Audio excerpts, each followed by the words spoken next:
Hey guys, welcome back to the new shop. So we made it down here where I want to carry on with our lathe spindle repair job. So in case you missed the first video, we did a repair on this spindle right here out of a small lathe. Flame spray buildup right here, built it up, machined it back to 51 millimeters. And now we need to move on to the pulley that rides there as well. So the problem with the pulley, as we stated before, it's got some galling inside there, so the manufacturer doesn't put any kind of sleeve, any kind of bearing, bushing, or anything in this. They just bore it, this cast iron, and they just bore it to size, and it runs right there on the shaft. So apparently that causes some problems with it galling over time. So that's what we're going to be doing. So we're going to set this up in the Precision Matthews lathe to get this finished out. We've got some bronze material right here that we're going to use to make our bronze bushings. Now, whenever we were setting up the shaft, we pulled out our new TMX live center to support the shaft there, and I had mentioned we used our 6-jaw chuck to hold that because I had brought the 4-jaw chuck down here to use on the Precision Matthews lathe. Well, I wanted to go ahead and acquire the proper 4-jaw for the lathe. Whenever I got this lathe, at the time, they didn't have any of the 4-jaw chucks for the machine, but I told them to go ahead and send it anyway, you know, with the 3-jaw chuck, and we would just use that. So it actually come with the 3-jaw that's down there under the jib crane. Now this is a still pretty much a brand new. It's a Gator 3-jaw chuck. Got this for the Victor lathe several years ago. Used it a handful of times, and then we upgraded to a 6-jaw chuck, and that's what we've been using. So I brought this down here to use on the Precision Matthews lathe. It's a little bit bigger than the factory chuck, and it's been working out great.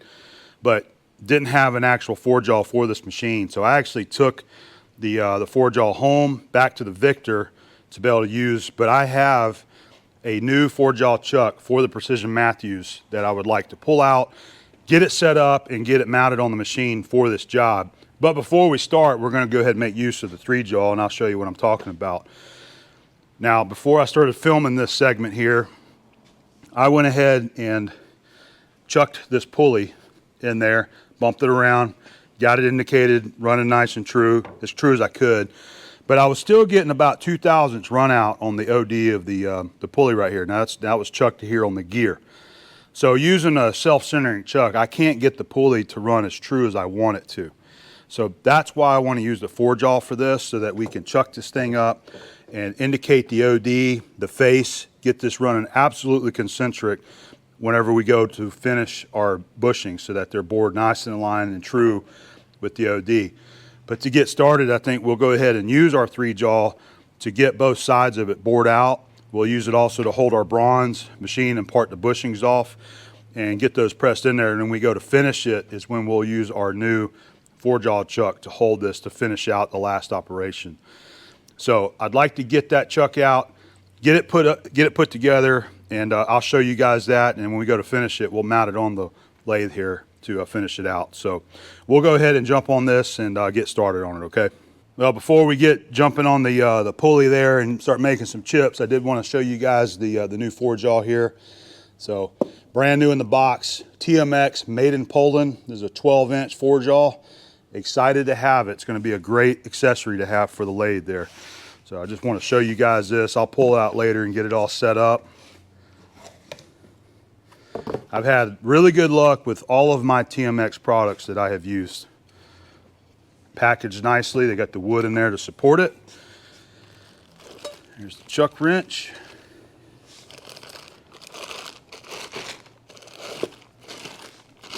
There we go. Very nice looking chuck. Everything that I've ever used from TMX has been high quality, good quality stuff there. This is going to be a really great accessory to have for the lathe. So this is a direct mount, D16 mount, so there's no backing plate that you have to bolt on there.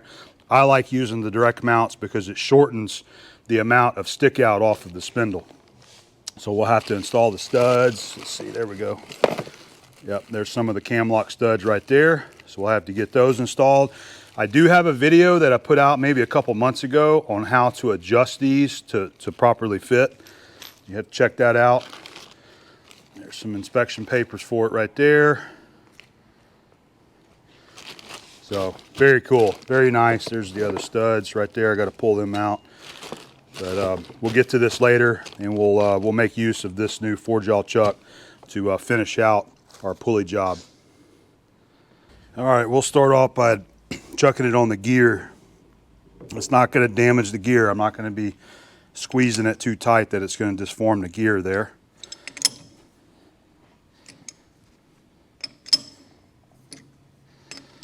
Equal pressure on the pinions there to help center it even more. And we'll put an indicator on here and see. Like I said earlier, if it runs out a few thousandths on with this chuck here to bore it out, that's no big deal, because once we press our new bushings in there, we'll bore both of those in line after we get it set up running perfectly true in the 4-jaw chuck. We'll go ahead and check our face first here and see. Yep, we got about 5 thousandths run out on the face right there, so we'll need to bump that around and get that running nice and true. I actually re-chucked that after I just showed you that video, and I was able to get it a little bit closer. Just kind of moved it around in the chuck and reclamped it and then checked it, and it was within a couple of thousandths there. So I'm going to see if I can bump this.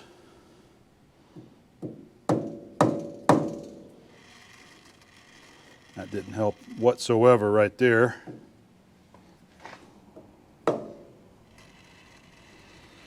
Now that worked. That's within a 0.5 thousandths on that face right there.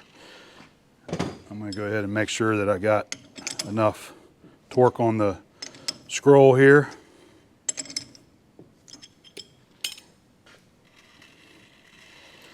Half a thousandths on the face. That should be pretty good.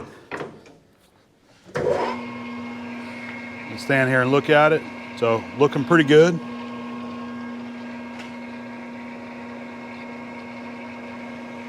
We'll go ahead and counterbore this side here, and then once we get that side counterbored, I'm actually going to flip that around and then counterbore the other side. You can technically go in there and counterbore the back side, but I don't like doing that to where I'm feeding that way against the shoulder and having to come out to clear the bar. I'd rather just do one side, counterbore the other side, because we're going to finish the bearings at the same time once we do our final bore. The factory goes in there with a bar and relieves the center of that to give it clearance. But what I want to do, I just want to bore back to where this journal ends. We got our handy hook rule that we're going to be using for that. I can reach back in there and just hook the very back end of that. So inch measurement, I know this is probably all metric, inch and 1/8 on my rule right there.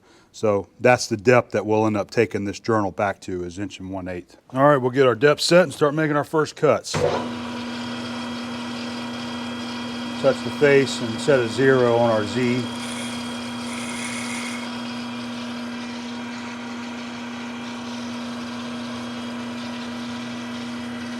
Go inch and 1/8, 1.120. That'll give us 5 thousandths to clean the shoulder up. Come on, 0. Sometimes that readout, when I go to hit the button, it won't actually change the number.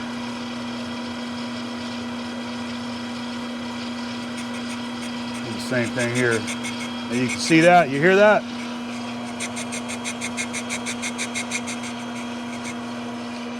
That's not running true. Combination of the OD not running true because of us chucking it, but also wear inside the bore there. But it's only cutting about half of it right there. All right, I'm going to 0 our X so we can start making our cuts here.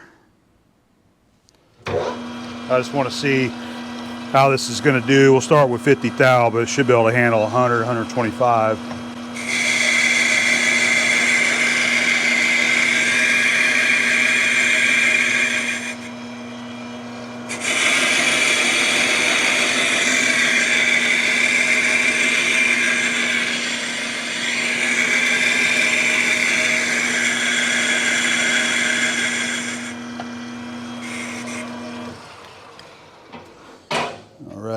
It's doing pretty good. I am using the Solid Rock Machine boring bar that Steve Barton gave me.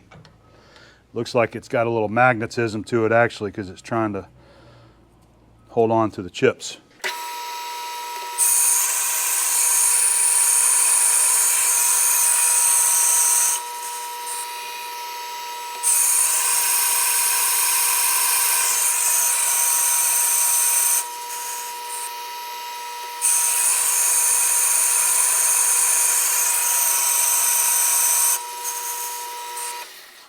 All right, we should have about 50 to go. This size isn't critical, by the way, but I do want to match them as close as I can. Use our telescope gauge and our micrometer here to check it. We should have about 50 to go, and we've got about 45 thousandths. So I'm just going to bore them out to 2 1/4, 2.250, and hopefully I can get both sides about the same.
All right, we got that side bored right on size. We still need to chamfer it, so that's what we're going to do right here. Break that corner off.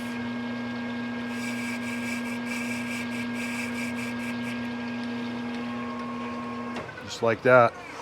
Now what I like to do is I like to take a piece of emery and come in there and just touch that. I'll show you what I mean. Just to kind of soften up. Even when you chamfer it, it still leaves a sharp edge there. So just take a little piece of emery like that, just very gently. Soften that edge up so that when you go to press your bronze in there, it's not scraping and removing material from your bushing there. Nice soft edge. All right. That side is now done, so we need to get it out of the chuck, and we'll flip it around and repeat the same thing on the opposite side. All right, we'll go ahead and get it out of the chuck. All right, just like that. Now, what we'll probably do, go ahead and we'll probably flip these jaws around so that we can catch it probably right here, maybe. We'll see if we can catch it there. If not, we'll have to line it up right there. But go ahead and finish out this other side. So it turned out good. If you got these tongue and groove type of jaws to flip around, having one of these type of impact guns makes the job a lot faster and simpler.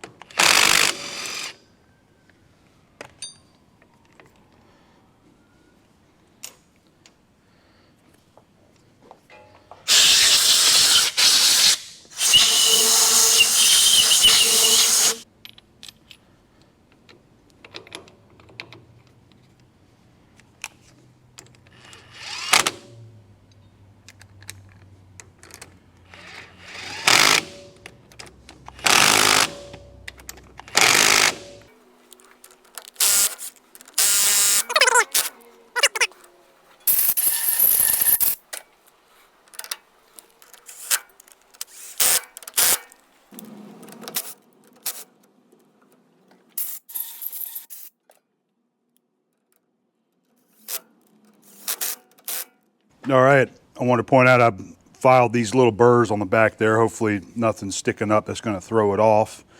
And we've wiped the jaws good. We're going to be able to catch this inside right here.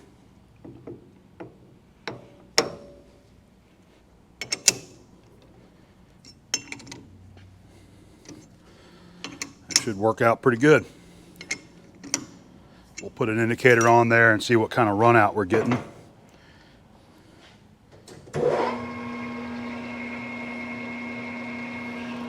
Looking pretty good though.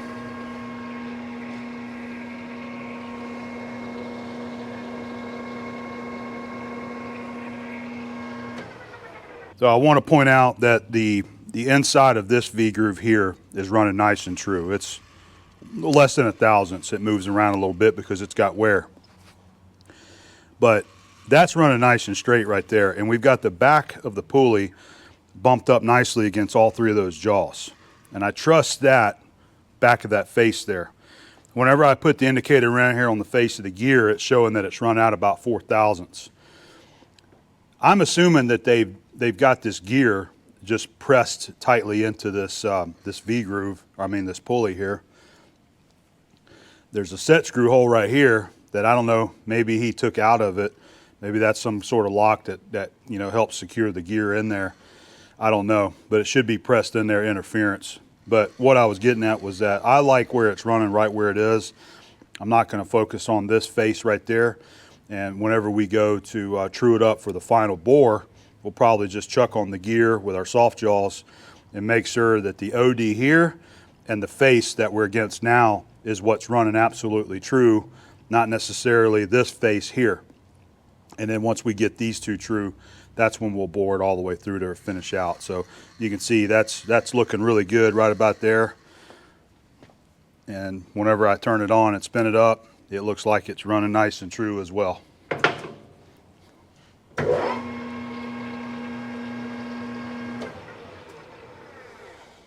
All right, same as the other side, 1/8" deep. I've already got a Z set to a 0 there. And we've got our X on 0. Run it in there and see if it's touching. That it is. So we're on our same 0 point where we started our cuts.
All right, we got that side bored to size there. I shot some close-up videos. Hopefully some of those turned out.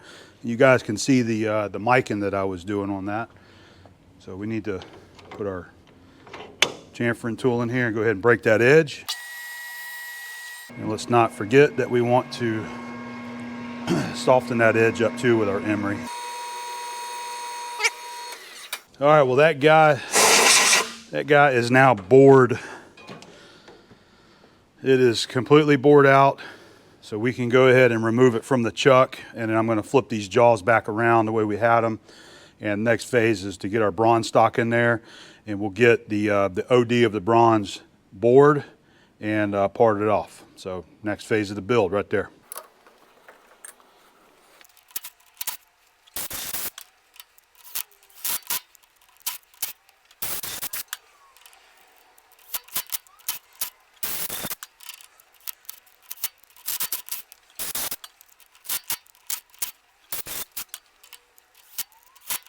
All right, so we're all set up to get our bronze bushings machine. Thought I would show this. I'm going to give this a try for the first time. This is a just a little chip guard, just a clear piece of plastic with this flexible neck with a magnetic base. Bought this, I don't know, a month or two ago from McMaster Car, I believe, and I haven't used it yet. So I'm just going to give it a try and see what it does. They work pretty good on deflecting the chips.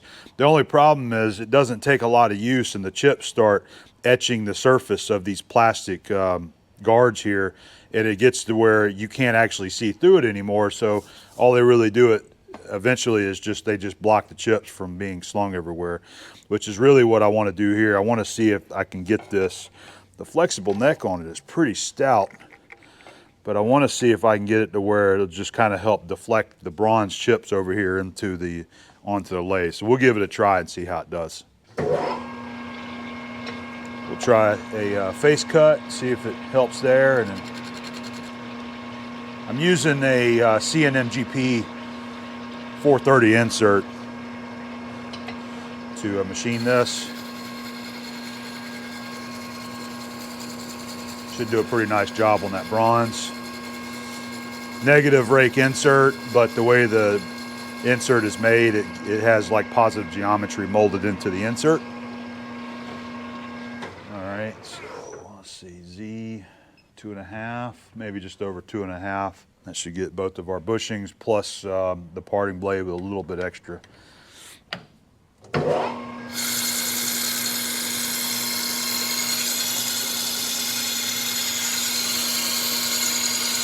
That's doing pretty good. I don't have a real coarse feed set, so it's not really trying to sling them all that hard.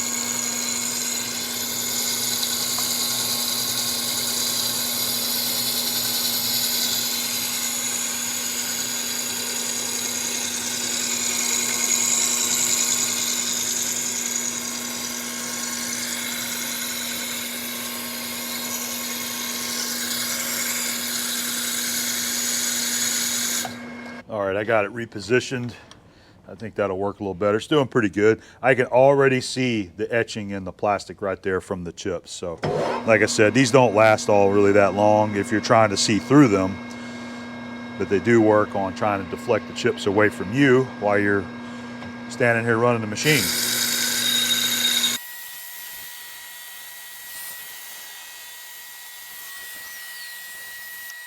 I got the OD rough turn. We left it about 20-25 thousandths big. That way we can go ahead and skin the ID and you know, get rid of that little bit of warmth that's in it, and then we can precision turn the OD. I'm going to give it a 2 thousandths interference fit. So we just want to clean the ID up so that it's got a nice true bore. And once we make this little pass, that'll give it about 50 thousandths to come out of there to the finished size. Using a 1-inch boring bar with a high-speed steel tool bit. That's got a hand-honed corner on it. Does a really nice job in this bearing bronze.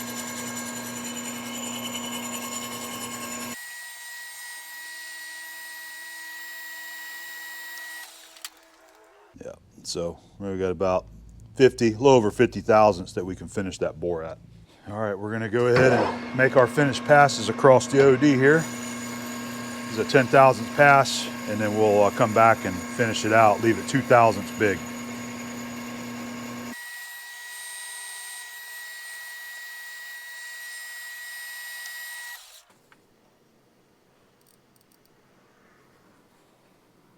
$15 over, so we want to take 13 thousandths. Cut nice and straight.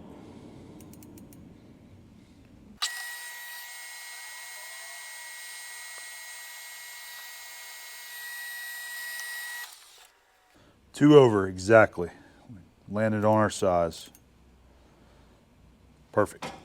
I do really enjoy running the Precision Matthews lathe, and that's why I wanted to do this part of the job down here, is because we have what's still a brand new machine that's tight on tolerances. It turns, it bores nice and straight.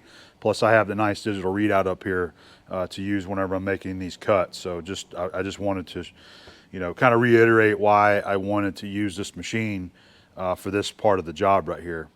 I can rely on dialing in exactly what I want and it taking exactly what I want there. So so far it's been a very reliable lathe. We'll drop our chamfer tool in here, go ahead and chamfer the first side.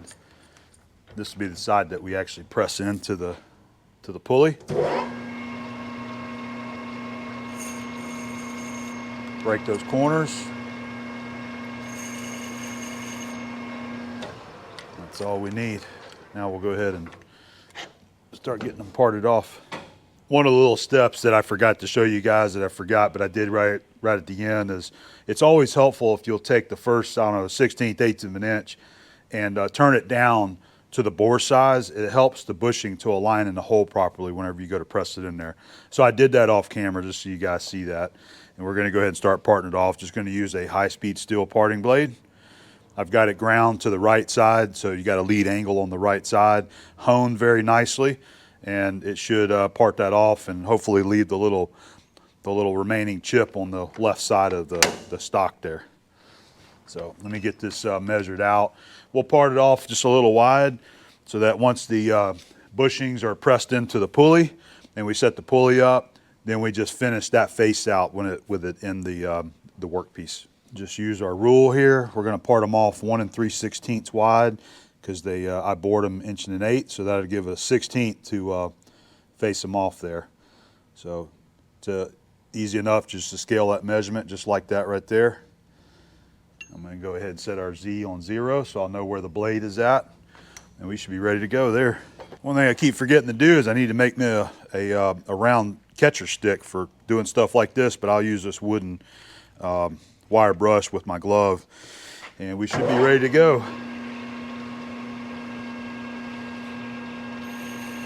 I'm just touching it off.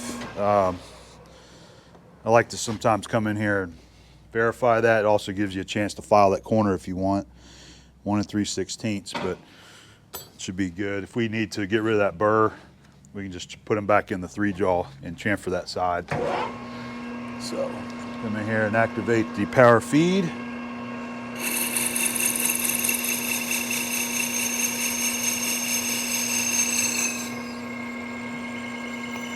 There you go. See, it leaves the chip on that side. Come in there and part it right on off. Now it helps once you get right down to the end. You'll hear the pitch change. Stop the feed and just run it in by hand so that it doesn't cut it off there so quickly. So there you go. You got a nice looking parted edge there. And you can easily just put this right back in the 3-jaw to chamfer those 2 corners if you want to get rid of those burrs. I'm going to go ahead and clean the chuck in the smart washer here. What I want to do is get rid of all the grease that the factory puts in there whenever they ship it out, including on the jaws. Now they put that on there for good reason. Obviously to provide lubrication on the screw and the sliding ways there. But this just creates a mess and it captures a lot of chips, especially down here in the bottom. So I want to get this cleaned off because I've got, like my 6-jaw chuck, I never did do that. I just left it in there, and it always ends up making a mess down here in the bottom whenever you're machining like cast iron or bronze, things like that, even steel. So I'm going to clean it completely off, get rid of the rust inhibitor as well, and I'm just going to use my own lubricant to lubricate the threads once we're done.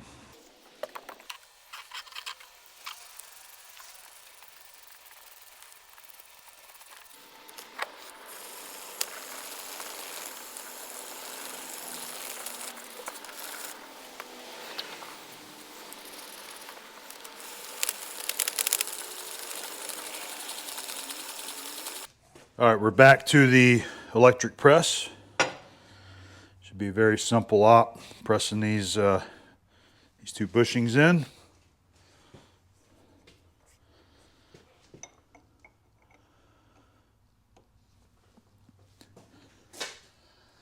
Yeah, I think that's had that one little turned area there. It should square it up nicely. I do like using my earplugs when running this press. It's a little clankety noisy to me.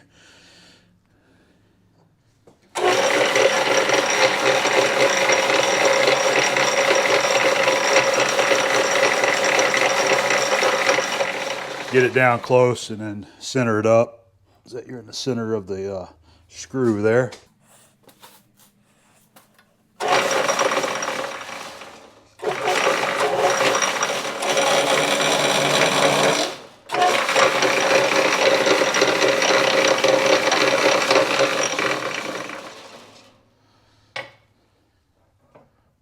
All right, there's bushing 1.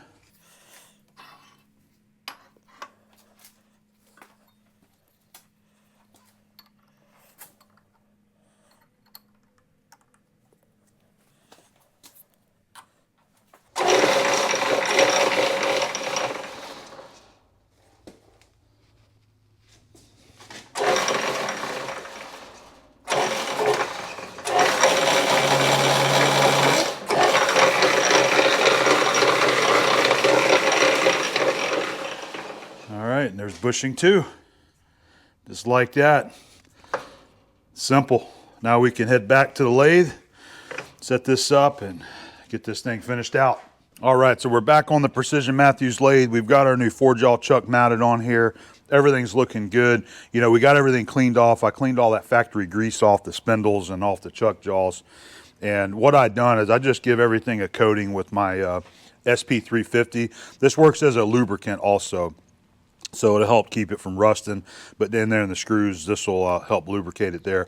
I've actually got some of their dry film on order that I'm going to be using on this. I just don't have it yet, so we're just going to roll with this. So I really love the new chuck. Everything feels nice and tight. The chuck wrench fits good. You know, there's no wear in the screws, so really excited to have this and put it to work. So we'll go ahead and start getting our pulley chucked up in here and get it indicated.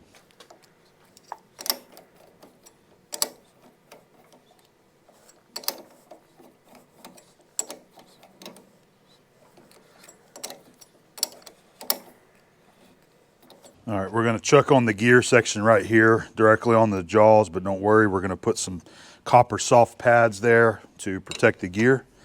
Just get it on there, just enough to hold it in place, just like that. Now, what I like to do is go ahead and just lightly snug them, make sure they're all in place. And then what we'll do, take our copper pads. Looks like this right here. We just make those out of copper pipe.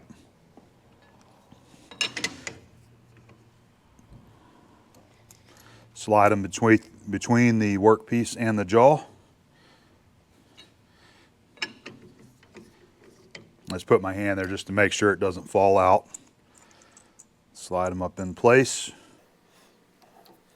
Now those two you can tighten up a little bit more, and these two shouldn't have any worry of falling out.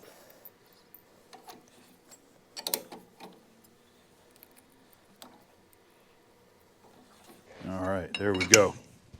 Now we can indicate the OD, and then we'll use this face as our two references to get this running nice and true. We'll start with our OD first since it's running out just a little bit, and then we'll, the face should be pretty close. Get my noga situated here. We'll try the bottom of this V groove first and see how it's going to run. All right, loosen your lows, tighten your highs.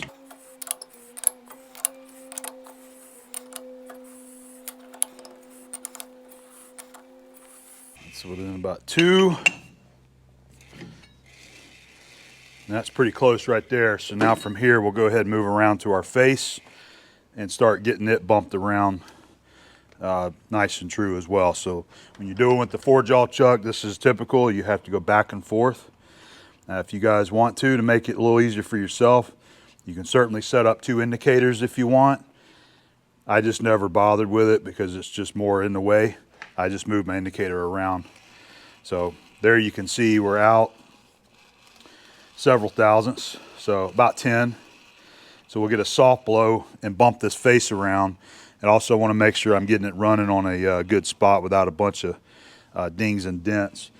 This area here, we can indicate that as well, but this is technically your wear journal here, your wear face. So I'd like to go with this face instead, but we can compare the two to make sure that they're, you know, straight with each other. There is a part number stamped in that right there that I'm missing. I think we'll be good right there. Let me get a hammer.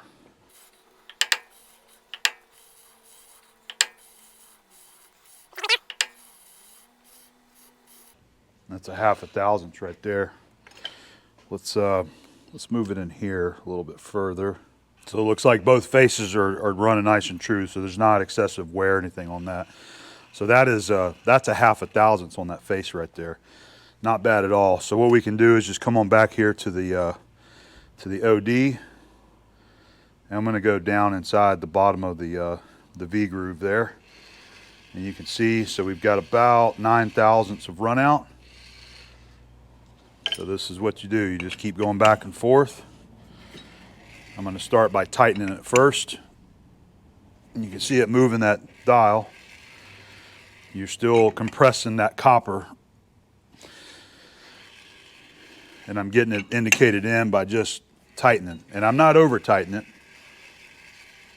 it. You establish a feel after you do it for a while.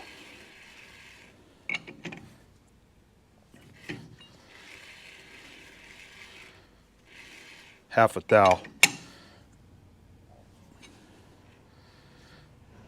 Tell you what, once I get it close, I like to reference a 0.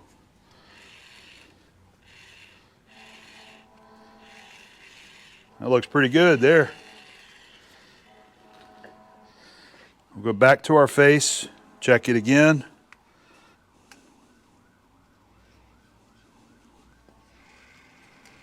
So we moved it slightly, so I need to bump that.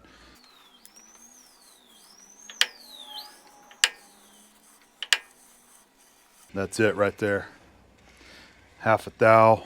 All right, come right back to the OD again, and hopefully this will complete this after we adjust the run out here. See, it's not bad. 1 thousandths. Almost 2 thou, I'm sorry. So go to your high, and it's between it, so you got to split it. There's a 1/2 thousandths right there. I think we're going to be pretty good to go.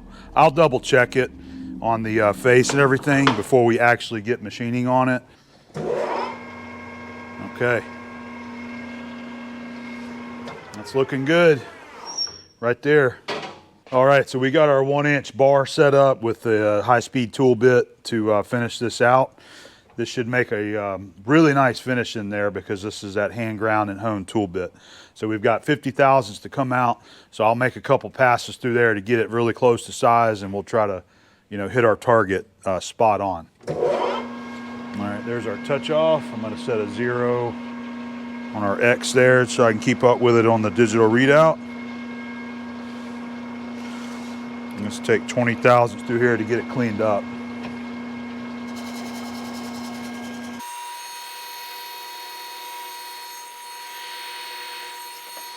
All right, and what I've done for my advantage here on the digital readout, I came through here without it running with the bar and the tool bit, and what I did was I touched the face of the inner bushing and set a 0 there, so I can run my tool up really close to where I know the edge of that bushing is, and be able to start the power feed right there. So we'll come up.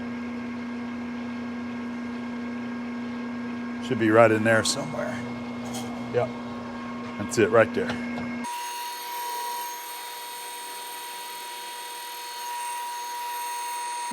Keep the bar as close as you can to the tool holder without excessive stick out. I gave myself about a 1/2 inch of clearance there. So that looks good. Really nice finish in there. So we'll get in here with our telescope gauges and mics and start measuring to see where we're at.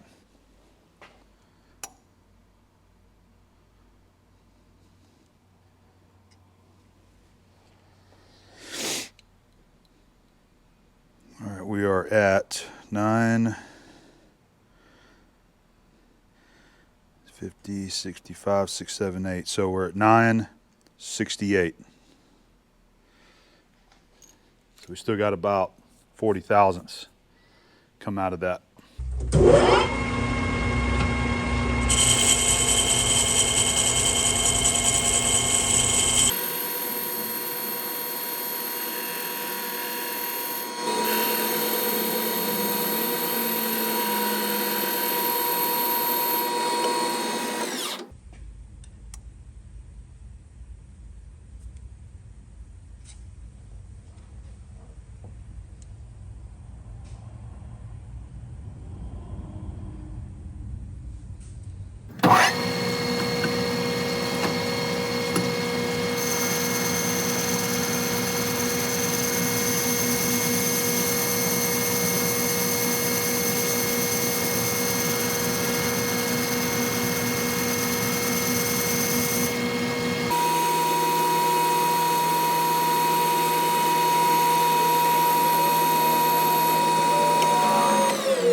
So whenever I go to measure the telescope gauge with the micrometer, this is how I hold it. I use my left hand to hold the telescope gauge. I use my thumb and my middle finger to support the large side of the telescope gauge, and I try to center it on the anvil there of the mic.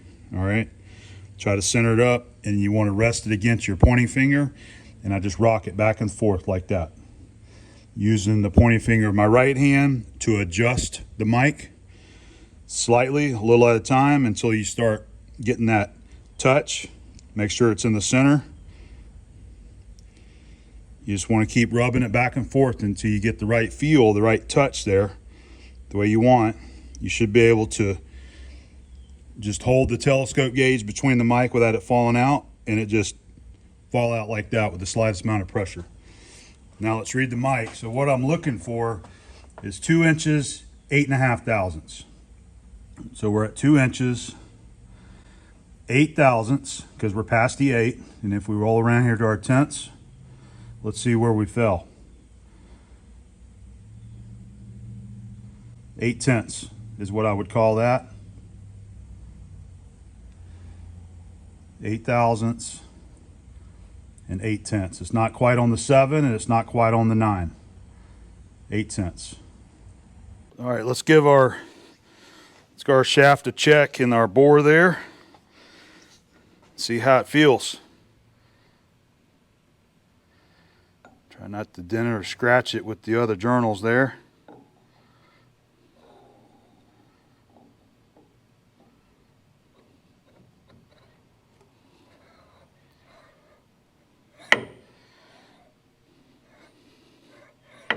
That feels good. Might not have had you in the right spot there.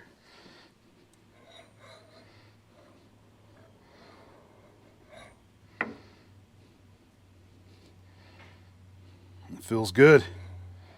I think we landed right where we needed it.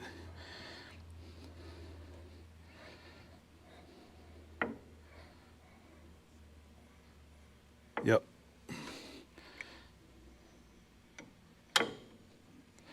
I think that locks in back gear right there. Pull it out to disengage, and then it spins on the shaft.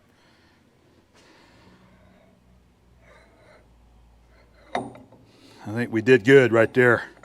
We got our bore right where we wanted it.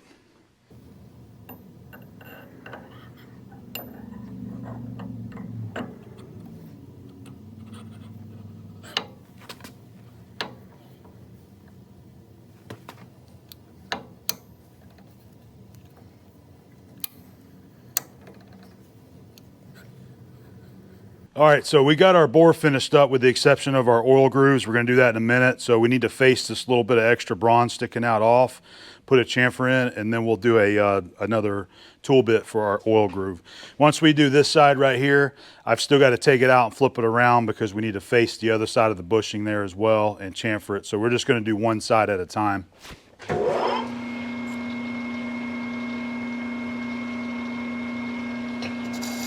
Get most of this off, and then we'll make a finish pass there.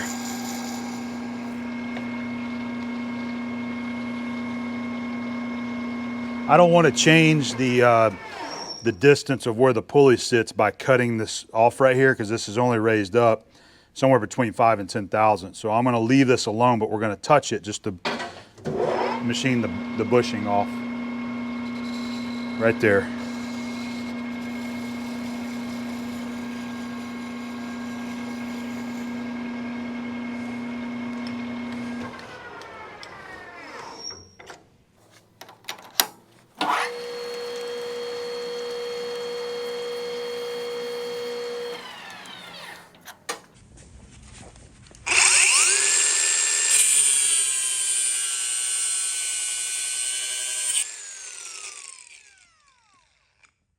Next up, we're gonna go ahead and get our oil groove cut in this side right here. So it's not centered in this bushing. It was actually offset from the face in about 3/8 of an inch. So I've got a high-speed steel tool bit here that I ground over on the pedestal grinder. Just got a nice radius on there using a radius gauge. And I've already got everything zeroed where I want. So we're gonna come in here using our DRO to our 0. Be right about there. And I need to slow this down so it's not screaming at us. Let's see how that looks. Yep. So that should be about right there. And we'll come in with our X to our 0. It should just touch at that point. And then we'll get our groove cut.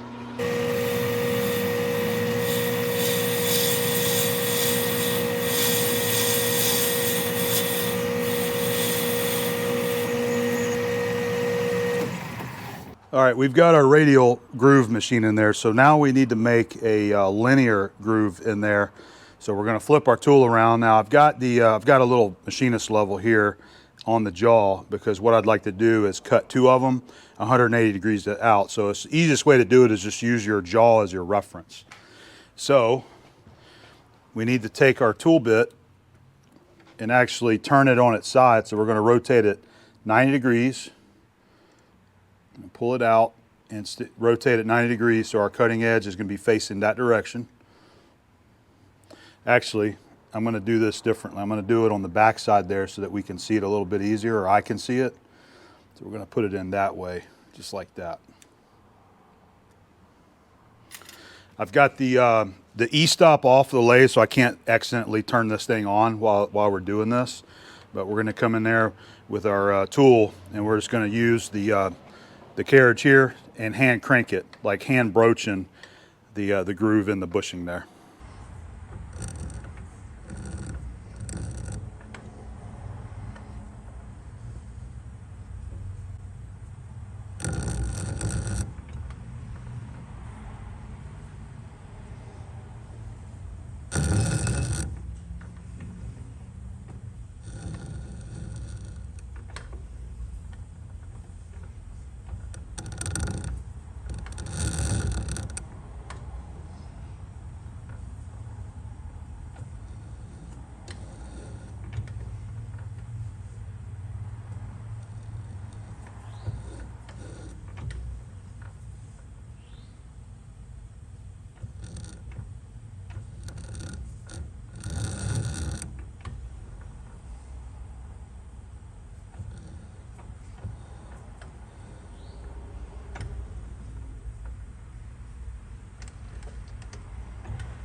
We got our first groove machine there. It's matched to the same depth as the radial groove, so we'll go ahead and just rotate our chuck 180 degrees. Doesn't have to be exact, but it's pretty simple to get that put in gear and just kind of rotate the chuck where you need it. Get it leveled up good. All right, and then we're ready to go in there and just repeat what we just did.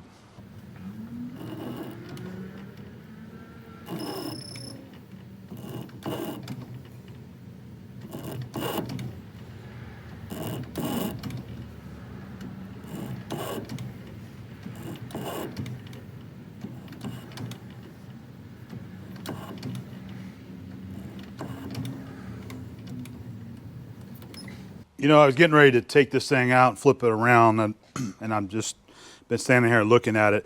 I think I'm going to go ahead and try to finish out this side over here, getting it faced and the grooves cut in there without actually taking it out, just to keep everything in line a little bit better. It's a little more tricky just because it's down here on this end. It's harder to see, and you're moving sort of in an opposite direction where you can take your tool over here and bring it down out of the way. You can't really do that over here. I mean, you can, but you just got to. Anyway, I'm going to set up, I'm going to have to grind another tool bit to go in here to be able to come through, use a tool bit that could basically just come and face this side off. We'll have to chamfer it as well. So I got to grind up a couple more high-speed tools for that, and our grooving tool will work. So we're going to give it a shot and see if we can make it happen right there where it's at. We got another tool bit ground up. So basically what I made here was like a lathe turning bit, a right hand that would go from right to left. But when you flip this around in here, and I've got relief ground so that when we put our tool bit in here and tighten it up, let me find my wrench,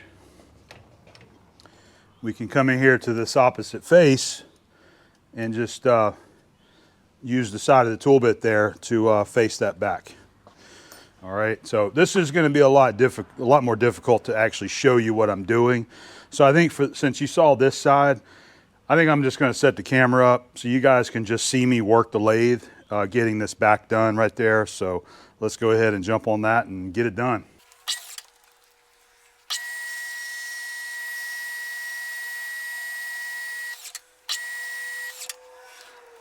All right, got a chamfering tool ground. I've just been grinding these tools as I come across needing them, and that way I've got them in the toolbox ready to go for these boring bars here.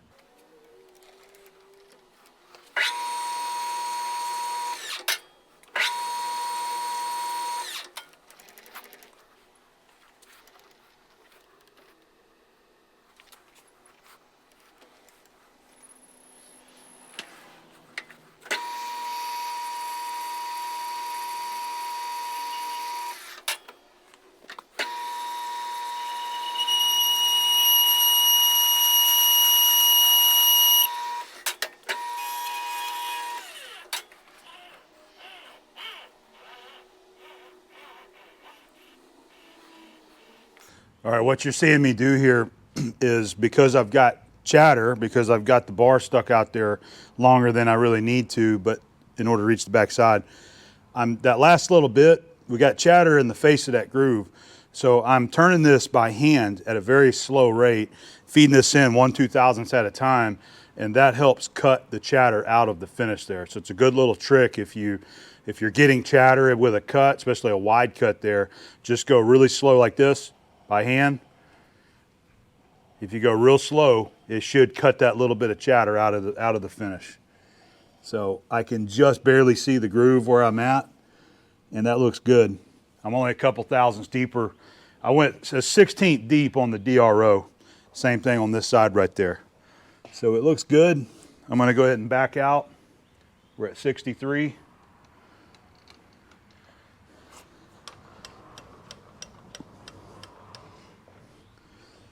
All right, that looks good. I'll go ahead and rotate the tip of the tool now.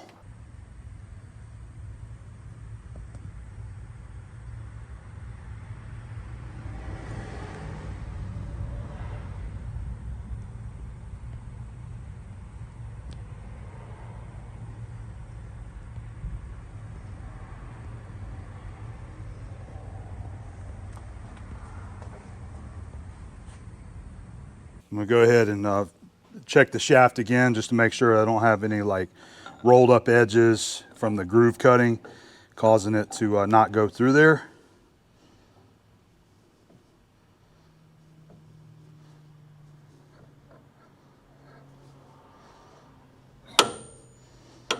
We got it.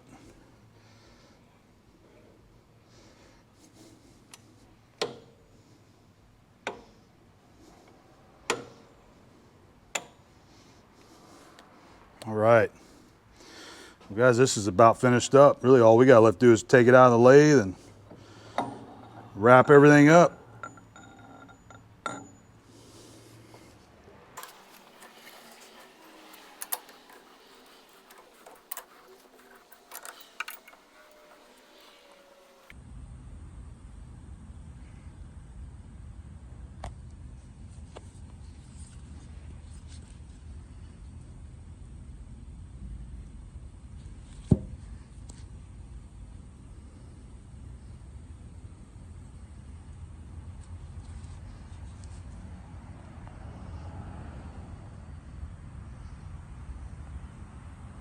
All right, guys, well, our lathe repair work is, this is completed. It's all done.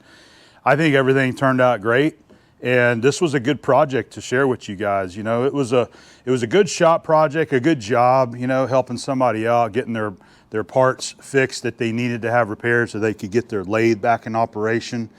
And I always enjoy trying to share this kind of stuff with you, industrial repair, manual machining, where things like this, you know, setups like this are sort of like my bread and butter work, using the manual lathe to get this kind of stuff done.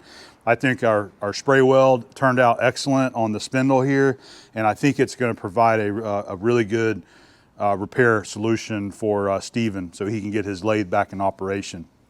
You know, doing the bronze bushings, I was real happy. I'm glad I went ahead and went with the groove while it was set up in the forge all the first time instead of flipping it around.